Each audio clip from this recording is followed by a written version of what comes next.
Ice Age: Collision Course. I would like to categorize Ice Age as a zombie franchise, where no matter how many times you keep shooting at it, it always comes back and all you can do is shout out, "Why won't you die?" I even remember when I watched Continental Drift back in 2012 and it was awful. It managed to escape the AniMat's seal of garbage by a hair with some nice animation and some funny scenes with Scrat, but with everything else, like with the large pile of uninteresting characters and lazy writing, really made the franchise overstay its welcome. But do you know why we're getting all these sequels? It's almost horrifying how much money these movies make. Seriously, both the third and fourth film were just a few steps away from making $900 million each. Clearly not because of North America, but somewhere down in either Asia or Europe, Ice Age must be as big as the Minions over there.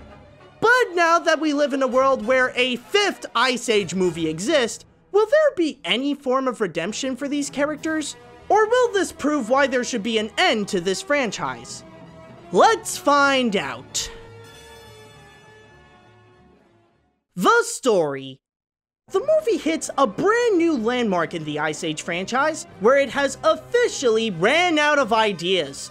The movie utilizes the same formula they've done in previous films, where Scrat gets into crazy shenanigans with his acorn, causes an earth-shattering event, and it's up to the characters to save the world, while it simultaneously has a side story regarding Manny and his family, which in this case is about letting Peaches go to who will become her husband. You may argue that they've already jumped the shark a long time ago with either the third or fourth film, but this is just further evidence that now the writers are just scraping the bottom of the barrel with what they can do with the characters. In the previous films, Scrat was at least the best part of them since he can bring in some good laughs when the other characters don't. Here, however, he's starting to lose his charm. Bringing him into space and play around in this UFO is now just getting ridiculous. Especially how it tries to connect with the main plot of how a giant meteor is crashing down to Earth. But then you have the side plots, all of which revolve around romance, and most of which have nothing to do with the movie.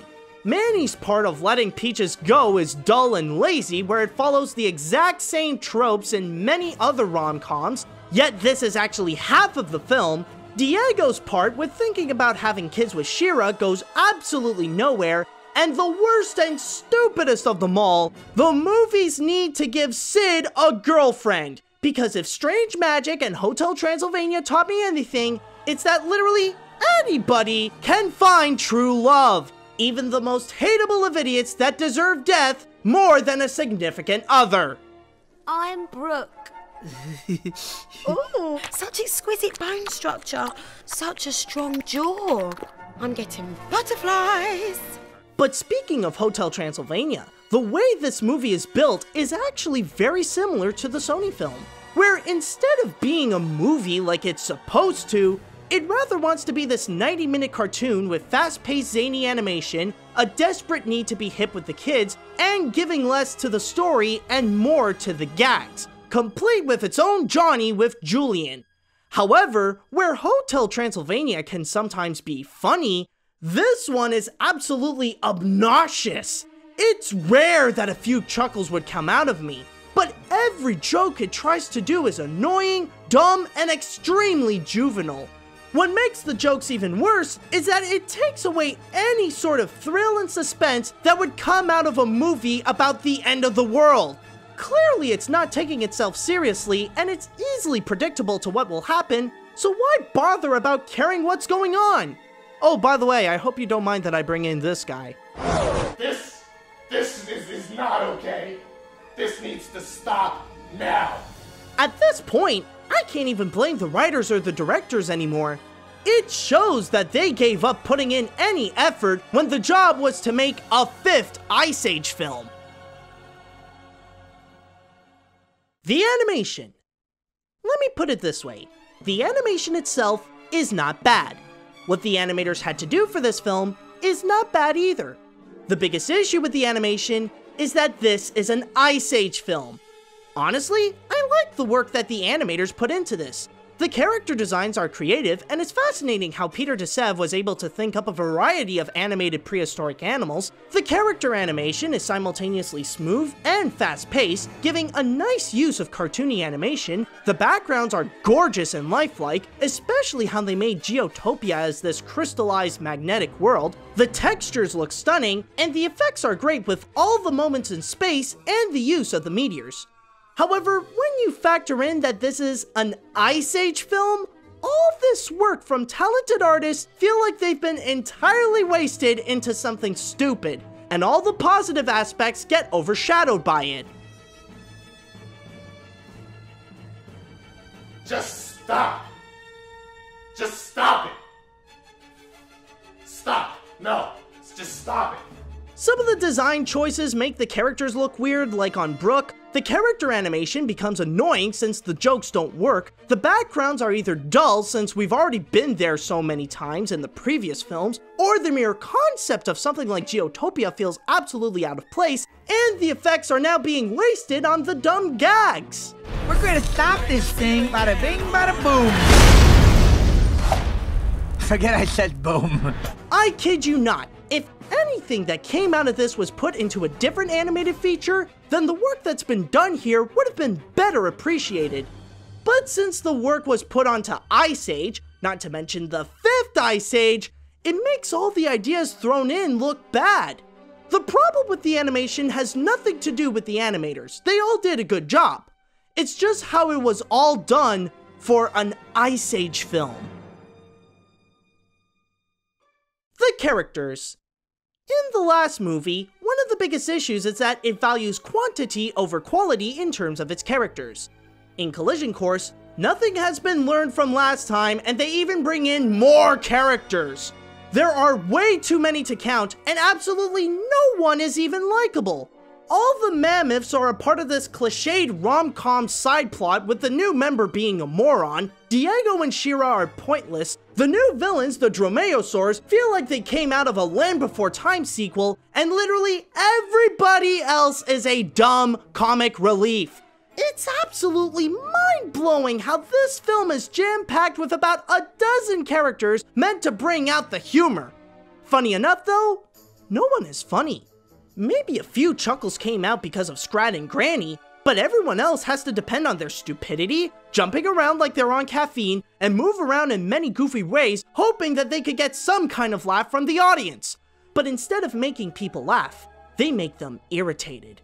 They don't have their own personality or any sort of development. They're just made to make unfunny gags. That's it. Crash and Eddie reporting for duty. Duty.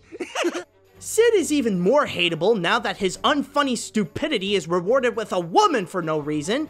Crash, Eddie, and Buck are purely annoying by supplying the worst jokes here. The Geotopia people are forgettably dumb and just blend into the movie's stupidity. And now Scrat's antics has officially made him God. According to the franchise, he's the one who shapes up the Earth and all the stars and planets around it. Yeah, that almighty being you've heard of is this cartoon squirrel with his freaking acorn. It's time to stop! It's time to stop, okay? No more! Remember back when there were just 4 characters we followed that were actually likable, funny, and well written? Well, that was clearly a long time ago.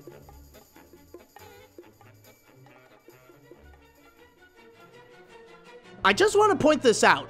I don't hate Blue Sky. Sure, their movies don't have good writing and they don't make the best animated features, but they can be beautiful to watch and come out pretty good at the end. But the reason why there is no one who would ever take Blue Sky seriously as a major animation studio in the veins of either Disney or Illumination is because they can't let go of Ice Age, and now it's seriously hurting their reputation. Ice Age Collision Course brings the franchise to a whole new low with a very poorly executed story, animation that feels like the talents have been wasted, and a large cast of annoying characters with nothing funny to offer. I think it's safe to say that everybody's pretty much fed up with Ice Age. So much so that just by watching this movie alone, I can even tell that the people at Blue Sky are fed up with it. The only ones who really want more Ice Age are the heads at Fox because of how stupidly profitable it is. If you don't want any more Ice Age, then please don't watch this movie. Let's put this franchise to rest so we can finally move on, because at this point, nothing good will come out if they make more sequels.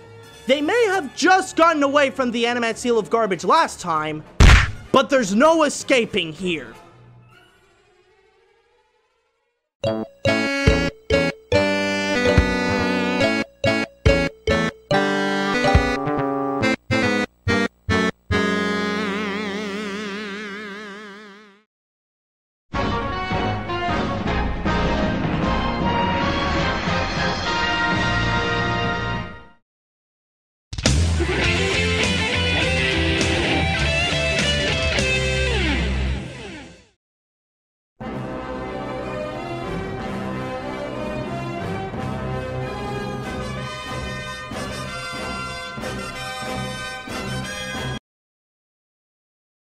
Turtles!